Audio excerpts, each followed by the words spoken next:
I cremated my mother 14 months ago. Last Tuesday, I received a medical bill from a nursing home in Phoenix, Arizona for her continued care. I stared at that envelope for what felt like hours. The return address was printed in neat blue letters: Desert Springs Memory Care Facility. Inside, an itemized statement listed charges for physical therapy, medication management, and something called enhanced supervision for wandering residents. The patient name read Helen Marie Park, my mother's name. The Social Security number matched the last 4 digits I had memorized from years of filling out her insurance forms. But that was impossible. My mother's ashes sat in a bronze urn on my mantel. I had scattered half of them at Lake Michigan, where she used to take me fishing as a child. The rest I kept in my living room, because I couldn't bear the thought of letting all of her go. Every morning for 14 months, I had touched that urn and said good morning to her. The bill had to be a mistake, a clerical error. Someone at Medicare had mixed up their records, assigned her identity to another patient. It happened all the time with bureaucracies that size. I would call them in the morning, straighten it out, maybe file a fraud report. I set the bill on my kitchen counter and tried to sleep. I couldn't. At 3 in the morning, I sat at my computer and looked up Desert Springs Memory Care Facility. Their website showed a pleasant single-story building painted desert tan, surrounded by carefully maintained desert landscaping. Palo Verde trees cast shade over a walking path. The testimonials section featured smiling families praising the staff's dedication to Alzheimer's and dementia patients. My mother had Alzheimer's. Stage 2 when she died. She had been forgetting small things: where she put her reading glasses, whether she had taken her pills that morning. Nothing severe. We had been managing. I had moved her into the ground floor apartment in my duplex so I could check on her daily. She was still herself. Mostly, still told me stories about her years as a nurse, still remembered my childhood in vivid detail. Then COVID hit. March 2020 turned the world inside out. My mother caught it in April, during the first terrible wave when hospitals were overwhelmed and morgues ran out of space. I wasn't allowed in her hospital room. They wouldn't let me hold her hand. I spoke to her once on a nurse's cell phone, and she was so confused, asking me when I would come get her, why I was letting them keep her there. That was the last conversation we ever had. The hospital called me at 4 in the morning on April 23rd. She had passed away an hour earlier. They asked if I wanted to arrange for viewing, but the funeral home director strongly discouraged it. The virus was too contagious. The CDC guidelines recommended immediate cremation. I never saw her body. I approved the cremation over the phone, signed the papers electronically, and 2 weeks later picked up an urn that weighed less than I expected. I had carried guilt about that for 14 months. Guilt that I hadn't fought harder to see her, that I had let them cremate her without viewing, that her last memory of me was confusion and fear through a phone line that kept cutting out. Now, this bill sat on my counter, suggesting none of that had happened. At 7 in the morning, I called the nursing home. A cheerful receptionist answered, and I explained there had been a mistake. They were billing me for a patient who had died over a year ago. "I'm sorry for the confusion," she said. "Let me pull up the account. Can you verify the patient's date of birth?" I gave her my mother's birthday, August 14th, 1947. And the Social Security number? I recited it. "Okay. I have her file here. Helen Marie Park, admitted October 3rd, 2023. She's currently in our memory care wing, room 114. We've been sending bills to the address on file, but they kept being returned. This is the first time someone's called about the account." My hands went cold. "What address do you have on file?"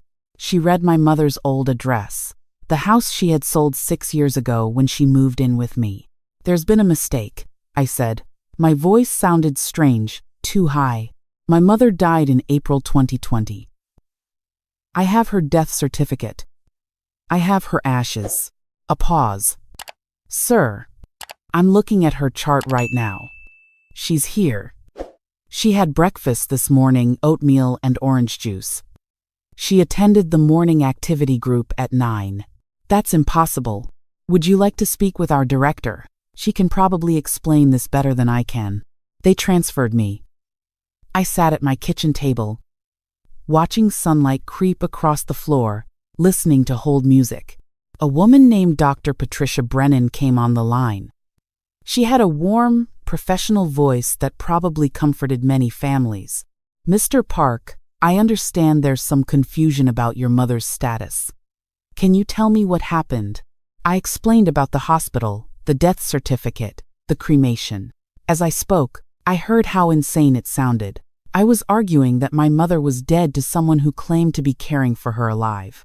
I think you need to come here. Dr. Brennan said gently, we can sort this out in person.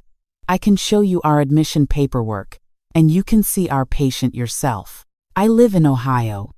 I understand this is difficult, but I think seeing her would answer your questions better than anything I can tell you over the phone. I booked a flight that afternoon. I didn't tell anyone what I was doing. My wife had died 3 years ago, and I had no siblings. My closest friend would have thought I was having some kind of breakdown. Maybe I was. Maybe grief had finally broken something in my brain, and I was chasing a delusion across the country. The flight to Phoenix felt surreal. I kept thinking I would wake up and this would all be some stress dream. But I landed, rented a car, drove through the desert landscape that looked nothing like Ohio, and pulled into the parking lot of Desert Springs Memory Care Facility at 2 in the afternoon. Dr. Brennan met me in the lobby. She was younger than I expected, maybe 50, with gray-streaked hair pulled back in a neat bun. She shook my hand and studied my face with what looked like genuine concern. Before we go any further, she said, I want to make sure you're prepared. Memory care patients can be unpredictable. If this is your mother, she may not recognize you. Alzheimer's progresses differently in everyone. How long has she been here? 15 months. She was admitted by her brother, Frank Park. He's listed as her medical power of attorney.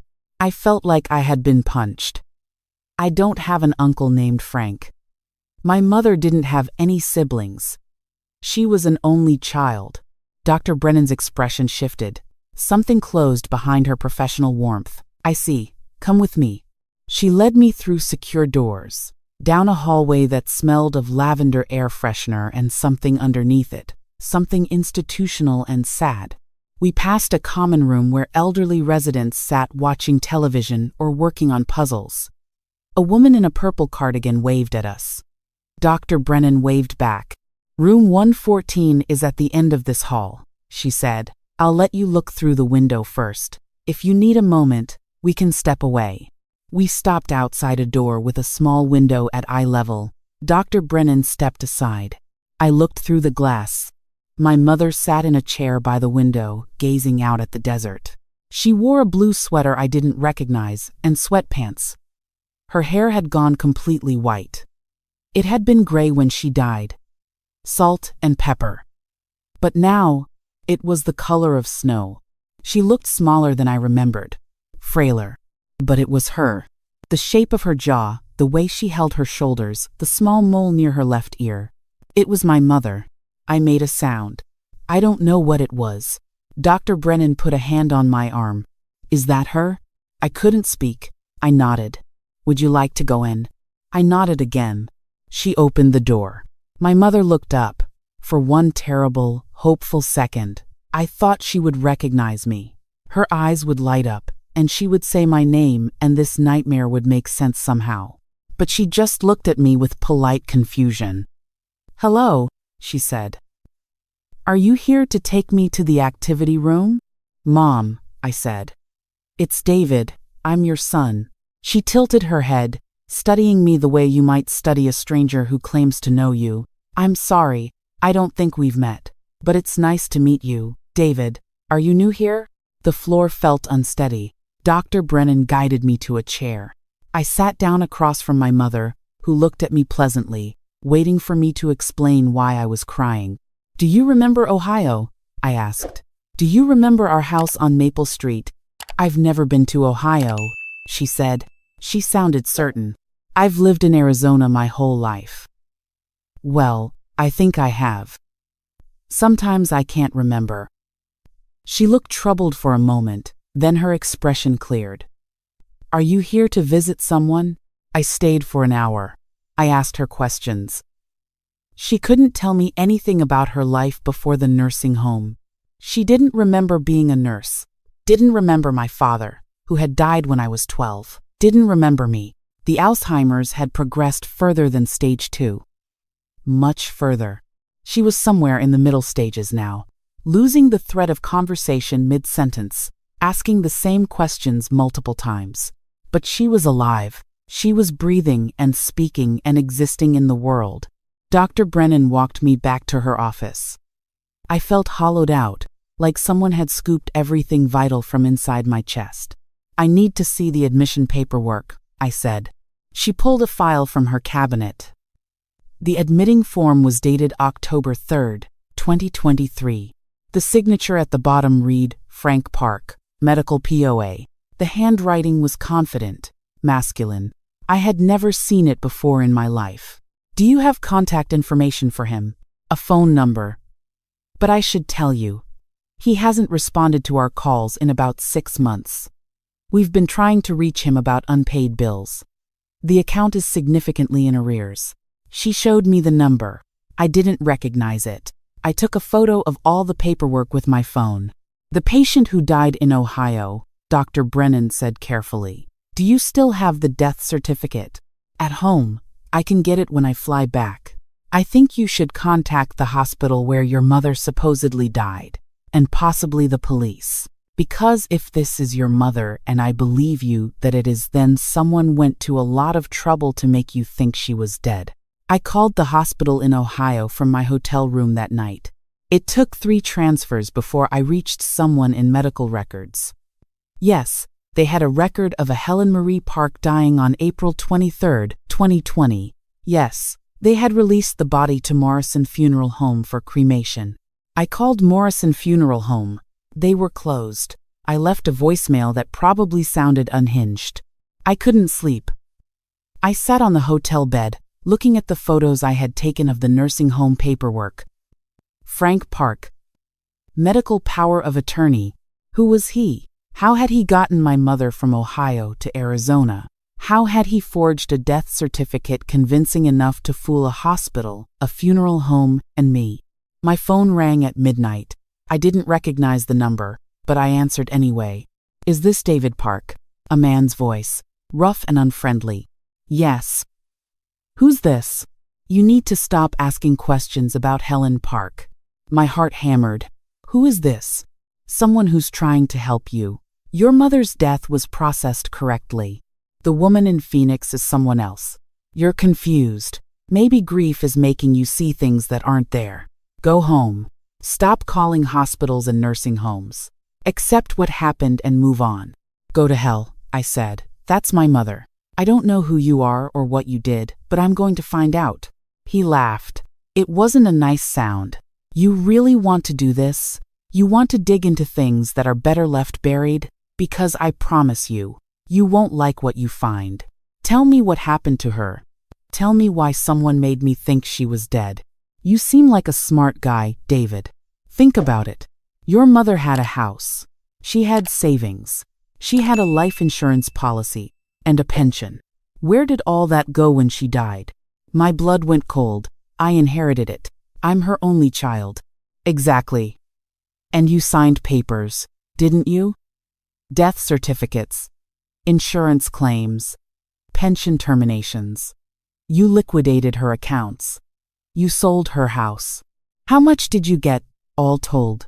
300,000, 400. I put it in a trust fund. For my future medical expenses, in case I end up like her. I didn't spend it. Right. But legally, that money belongs to you now. All nice and clean and transferred. And if your mother turned out to be alive, well, that would be fraud, wouldn't it? You'd have to give it all back. Probably face criminal charges. Insurance fraud is a serious thing. I didn't know, I said. I thought she was dead. Someone made me think that. Prove it. Prove you didn't know. prove you didn't work with someone to fake her death and steal her assets. Because from where I'm standing, it looks like you had every reason to want your mother declared dead." He hung up. I sat there shaking. He was right. On paper, I looked guilty. I had benefited financially from my mother's death. I had signed all the documents. I had claimed the insurance money, emptied her accounts, sold her house. The fact that I had believed she was actually dead would be almost impossible to prove. But I hadn't done this. Someone else had. Someone who knew enough about my mother to move her across the country, who had access to her medical information, who could forge documents well enough to convince multiple institutions. Someone who had been planning this for a long time. I pulled out the photo of the nursing home admission form and zoomed in on the signature. Frank Park. The name meant nothing to me, but my mother had worked as a nurse for 40 years. She knew hundreds of people. She had friends, colleagues, former patients. Any one of them could have had access to her personal information. Morrison Funeral Home called me back the next morning. The director sounded defensive. "Mr. Park, I want to assure you that we followed all proper procedures. We received the deceased from the hospital with all the appropriate documentation.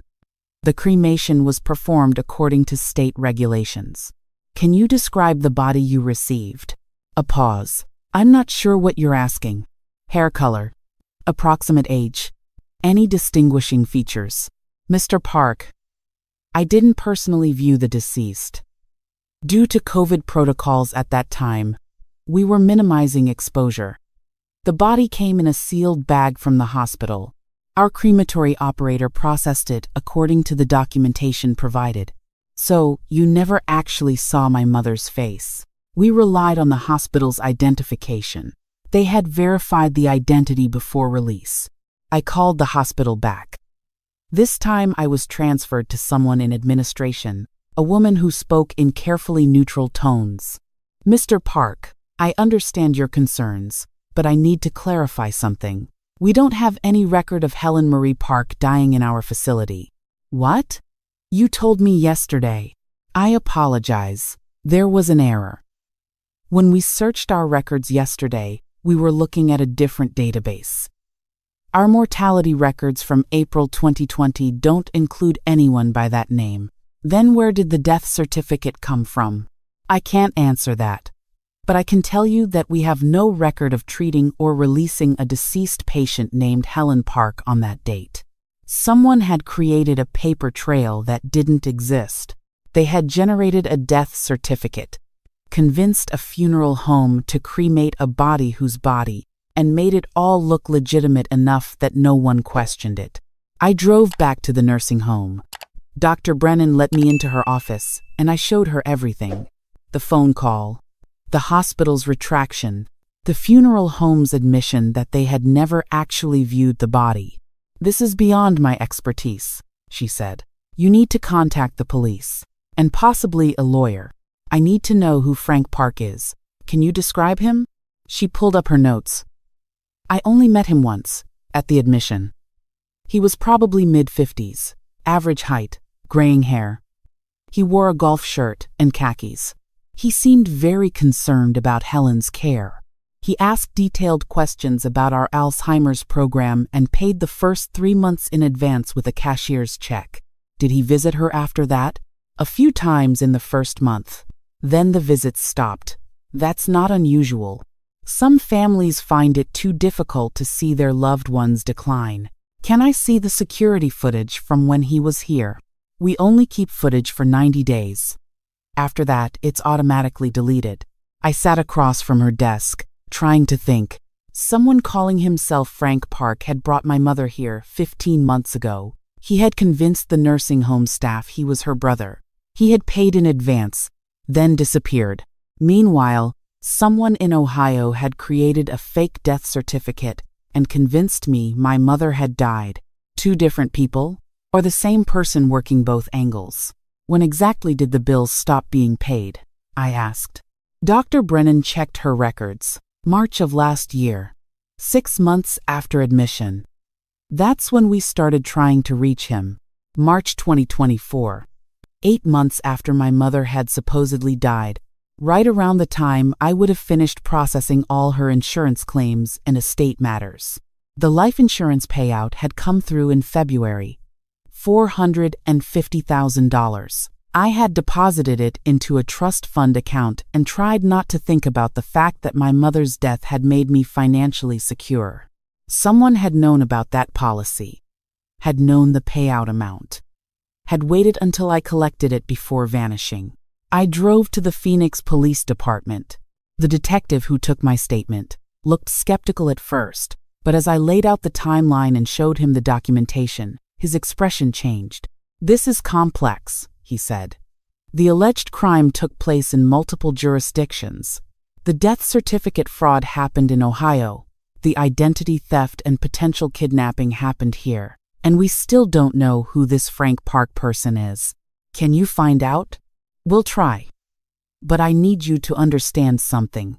If what you're saying is true, someone orchestrated an elaborate fraud across state lines. They had inside knowledge of your mother's medical condition, her finances, and your relationship with her. This wasn't random. Whoever did this knew your family very well." I stayed in Phoenix for 3 more days. The police opened an investigation. They interviewed the nursing home staff, pulled what records they could, and ran searches for anyone named Frank Park with connections to Ohio or Arizona. Nothing came back. I visited my mother every day. She never remembered me. Sometimes she thought I was a doctor. Sometimes she thought I was a volunteer. Once she called me James, which was my father's name, but she was pleasant and calm, and the staff clearly cared about her. On the 4th day, Dr. Brennan pulled me aside. I did something I probably shouldn't have. I went through our archived paperwork from when Helen was admitted. Tucked in the file was a photocopy of her driver's license. It was used to verify her identity. She showed me the photocopy. It was my mother's face. But the license was from Arizona, not Ohio. The address listed was in Tucson. The issue date was September 20th, 2023, 2 weeks before she had been admitted to the nursing home. "She never lived in Tucson," I said. "I know, but someone got her a state ID, which means someone brought her to a DMV, had her photo taken, and filed the paperwork. This wasn't done remotely. Your mother was physically in Arizona at least a month before she showed up here." I felt sick. A month. My mother had been missing for a month before someone checked her into memory care, and I hadn't known. But how could I have known? I had thought she was dead. The detective called me that evening. "We found something. The cashier's checks used to pay for the nursing home they were purchased at a bank in Tucson. We're working with the bank to get security footage from their branch, but it's been over a year. They might not have it anymore." "What about the phone number? The one Frank Park gave the nursing home?" "Burner phone, purchased with cash at a Walmart in Scottsdale, never used except to communicate with the nursing home. It's been inactive for months. I flew back to Ohio. I needed to regroup, to think, to figure out what to do next." The police were investigating, but they had few leads. Whoever had done this had been careful. At home, I opened my laptop and started searching for connections I had missed. My mother's former colleagues at the hospital where she had worked. Her friends from church. The neighbors from her old house. One name kept appearing in my mother's old emails. Richard Chen. They had exchanged messages frequently about hospital matters. He had been her supervisor in the nursing department. I found an obituary. Richard Chen had died in January 2024. Heart attack. He was survived by his brother, Franklin Chen. Frank. I searched for Franklin Chen in Ohio. Nothing recent. But I found an old news article from 2010 about a nurse being fired from a Cleveland hospital for falsifying patient records. The nurse's name was Franklin Chen. I called the detective in Phoenix. He had the name run through the system. Franklin Chen had a criminal record. Fraud, identity theft, prescription drug charges. He had done 2 years in prison and been released in 2018. His last known address was in Tucson. The detective said, "We're sending officers there now." They found the apartment empty. Franklin Chen had moved out months ago, leaving no forwarding address. But the landlord remembered him, remembered he had an older woman living with him for a while. His mother, Franklin had said, the woman was confused most of the time, wandering the hallways. The landlord had been relieved when Franklin moved her to a care facility. The timeline became clear. Franklin Chen had known my mother through his brother. He had known about her Alzheimer's diagnosis, her finances, her relationship with me. When COVID hit and my mother was hospitalized, he saw an opportunity. He had somehow switched records at the hospital, making it appear that my mother had died. Maybe he bribed someone. Maybe he exploited the chaos of the pandemic. But he got a death certificate issued and a body released for cremation, someone's body, but not my mother's. While I was grieving and processing her supposed death, Franklin had taken my mother to Arizona. He had gotten her an Arizona ID, using her confusion to his advantage. He had checked her into a nursing home under his own name as her medical power of attorney. Then he waited for me to collect the insurance money, sell the house, liquidate her accounts. Once I had done that, he disappeared, knowing I would be the one who looked guilty if the truth came out. It had almost worked. If that billing error hadn't happened, if Medicare hadn't sent that letter to my address, I would never have known. My mother would have lived out her remaining years in that nursing home, forgotten and alone, while I kept her ashes on my mantle. The detective called me a week later. We found him. Franklin Chen was arrested in Las Vegas trying to board a flight to the Philippines. He had a fake passport and about $60,000 in cash. What about the rest of the money? Spent. Cars, gambling, high-end apartments. He lived very well for a year and a half. Franklin Chen was extradited to Ohio to face charges: wire fraud, identity theft, elder abuse, conspiracy to commit insurance fraud. The prosecutors told me he was looking at 20 years minimum. I didn't attend the trial. I couldn't bear to see him. But I read the transcripts. He had confessed to everything. He had paid a hospital orderly to switch my mother's medical records with another COVID patient who had died. He had bribed a county clerk to issue a fake death certificate. He had driven my mother across the country while she was too confused to understand what was happening. His only defense was that I had benefited too, that I had gotten the money. So how could I claim to be a victim? His lawyer tried to argue that I must have known, must have been complicit, but the jury didn't believe it. They saw the hospital records showing I had called every day when my mother was sick. They saw the funeral arrangements I had made, the grief counseling sessions I had attended, the urn I had kept on my mantle. They understood I had been deceived as much as my mother had been. Franklin Chen was sentenced to 25 years in federal prison. I brought my mother back to Ohio. The nursing home in Phoenix helped me arrange the transfer to a facility near my home. She still didn't remember me, but that was okay. I visited her every day. I told her stories about her life, showed her photos, even though she looked at them like strangers' memories. Sometimes she would say something that felt familiar, a phrase she used to use, or a gesture I recognized. Those moments were brief, but they mattered. The insurance company demanded I return the payout. I gave it all back without argument. I sold my house to cover the legal fees and the cost of her care. I moved into a smaller apartment. None of that mattered. I had my mother back. Not the mother I remembered. That person was gone, taken by Alzheimer's long before Franklin Chen ever entered our lives. But she was alive. She was breathing. She was here. On her 78th birthday, I brought her a chocolate cake. She couldn't remember her own age, but she smiled when I lit the candles. "Make a wish," I said. She looked at me with clear eyes for just a moment. "I wish I could remember you," she said softly. "You seem like someone I should remember." "It's okay, Mom," I told her. "I remember enough for both of us." I scattered the ashes from the urn at the lake, like I had always planned. They weren't my mother's ashes. I don't know whose they were, and I suppose I never will, but they deserve to be released. Whoever that person had been, they had been someone's mother too. Now, when I visit the nursing home, I bring photo albums.